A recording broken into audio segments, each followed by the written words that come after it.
Living consciously. I'm going to share some tips with you that helped me during my dark night of the soul and my spiritual awakening. First, becoming aware of yourself and how you have been living unconsciously this whole time will help you have more empathy for others, because in that you will realize that you have been the bad guy, bad girl in a lot of other people's stories. So realizing that, especially if that was not your intention, will help you realize that a lot of these other people who have hurt you, who have hurt others, for the most part, that is not their intention.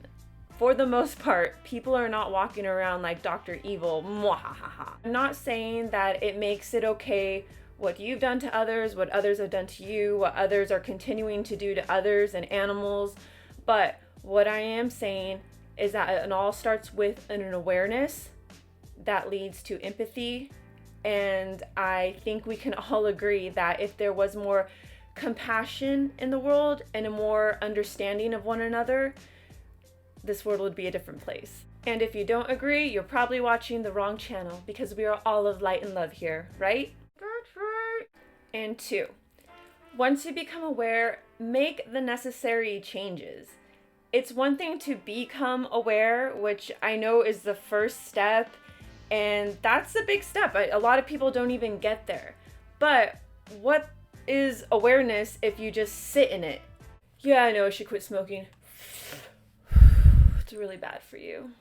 I have personally known so many people that have become aware of traits in themselves that they would consider negative, toxic, that are hindering them, but then they just sit there. And it's like, you don't really get spiritual bonus points for becoming aware of something and not doing anything about it. To be fair, there's no such thing as a spiritual bonus point. That's just spiritual ego talking. But what I am saying is that yes, you should be proud of yourself if you're becoming aware of things, especially if you surround yourself with people who are not really into this type of stuff. But it loses its power if, you're just sitting in it for weeks, months, and years. And number 3, be okay with being by yourself. And as an extrovert, this was really hard for me. But I truly believe that when you have a lot of inner work to do, inner healing, that it is best to have a period of solitude. Because when you are doing this type of work and you surround yourself, it could, be a significant other, it could even be friends. It's so easy to just use them as a crutch.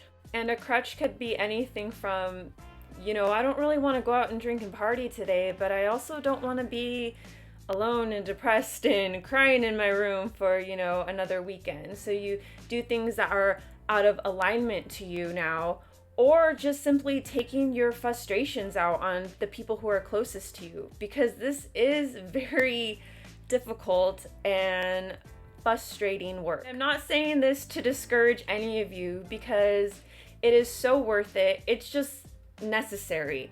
In order to heal, you've got to feel, right? So I've also heard too that once you've awaken, you can't go back to sleep again. So it's not like you have a choice. Number 4, be easy with yourself. I know that when I went through my dark night of the soul and awakening, that a lot of the things that I used to enjoy gradually went away. But I know there's a lot of the spiritual ego that wants to think, oh, I've awakened. I can't drink anymore. I can't watch reality TV. I can't do this. I can't do that. It's almost like you're kind of shaming yourself, but don't think that has to happen overnight. It's from my experience that it does happen eventually, but, say 10 years down the line, you feel like a glass of red wine. 10 days from, it doesn't matter. Don't beat yourself up. You're still not only doing the best that you can, you're doing better than you used to. Shaming yourself for being human still. I mean, we are on this earthly realm, and there are certain things that we enjoy here on this maybe lower density planet that we wouldn't enjoy and a higher frequency planet. So do what feels right to you. The way I like to look at it too, it's almost like alchemy. You know, the tarot card Temperance, where she's just like a little bit of this and a little bit of that. Well, at least the deck that I have, one of the decks that I have. But yeah, like, you know, I'm figuring out like I can still have a drink here and there, but it has to be before a certain time. It can't be certain ones. I've noticed that I can't have any prescription medication anymore. I can't even do aspirin. So, but you know, I'm not telling anyone not to take their medication anymore. It's all about you figuring out what works for you. And if you mess up here and there, it's okay. It's alchemy. That's how we figure it out.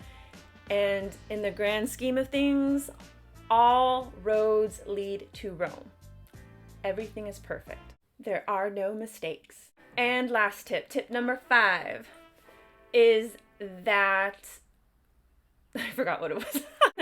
Tip number 5 is about forgiveness, but forgiving yourself.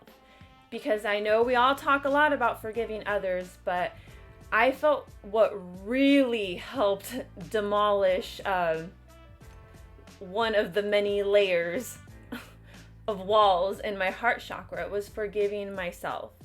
And as we know, the heart chakra is the middle layer that connects, you know, the earth to the cosmos. So once you're able to really clear your heart chakra, worlds will open that'll make you realize